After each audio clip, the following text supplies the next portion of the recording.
PM Modi says government focusing on ease of doing research to build a modern ecosystem of innovation in the country.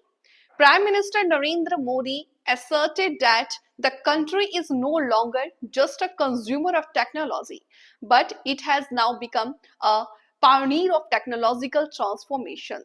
Yeah, inauguration the Emerging Science and Technology Innovation Conclave 2025 at the Bharat Mandapam in New Delhi.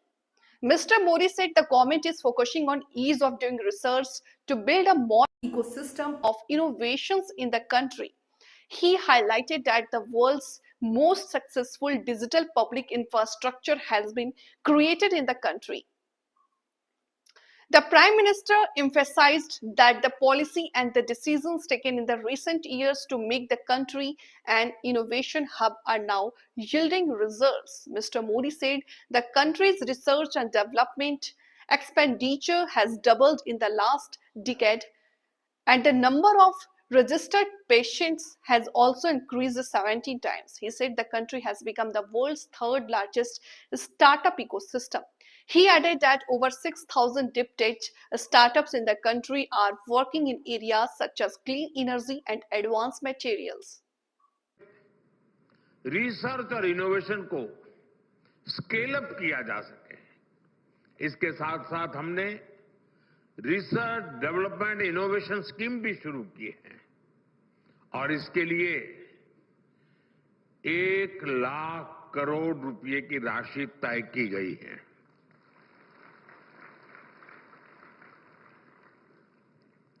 आपको लगता होगा 1,00,000 करोड़ मोदी के पास रहने वाला है, इसलिए ताली नहीं बजा रहे हो।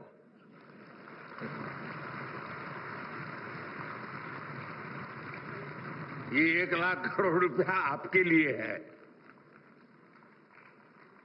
आपका सामर्थ्य बढ़ाने के लिए है, आपके लिए अवसर के नए द्वार खोलने के लिए है।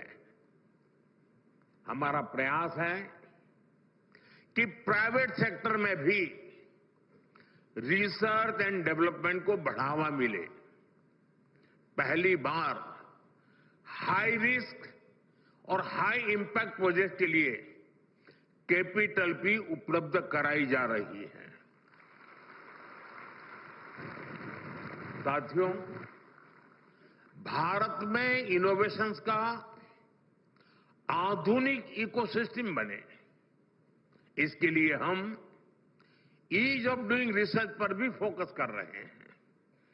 इस दिशा में हमारी सरकार ने फाइनेंशियल रूल्स और प्रोक्योरमेंट पॉलिसी में भी कई रिफॉर्म्स किए हैं। हमने रेगुलेशन, इंसेंटिव्स और सप्लाई चेन्स में भी रिफॉर्म्स किए हैं ताकि प्रोटोटाइप जल्दी से लैब से निकलकर मार्केट तक पहुंचे। साथियों, भारत को इनोवेशन हब बनाने के लिए पिछले कुछ वर्षों में जो नीतियां बनी, जो निर्णय हुए, उसका असर अब साफ साफ दिखाई दे रहा है। मैं आपके सामने बड़े संतोष के साथ कुछ आंकड़े रखना चाहता हूं।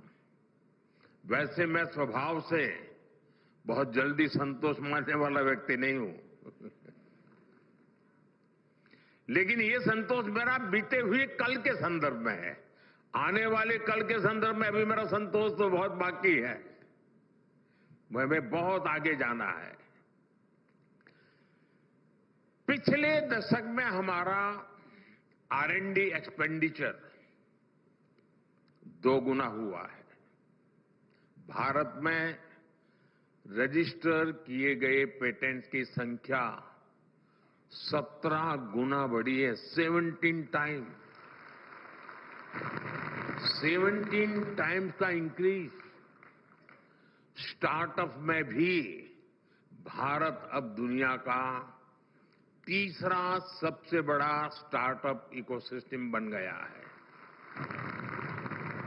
हमारे 6,000 से अधिक डीप टेक स्टार्टअप्स आज क्लीन एनर्जी, एडवांस मटेरियल्स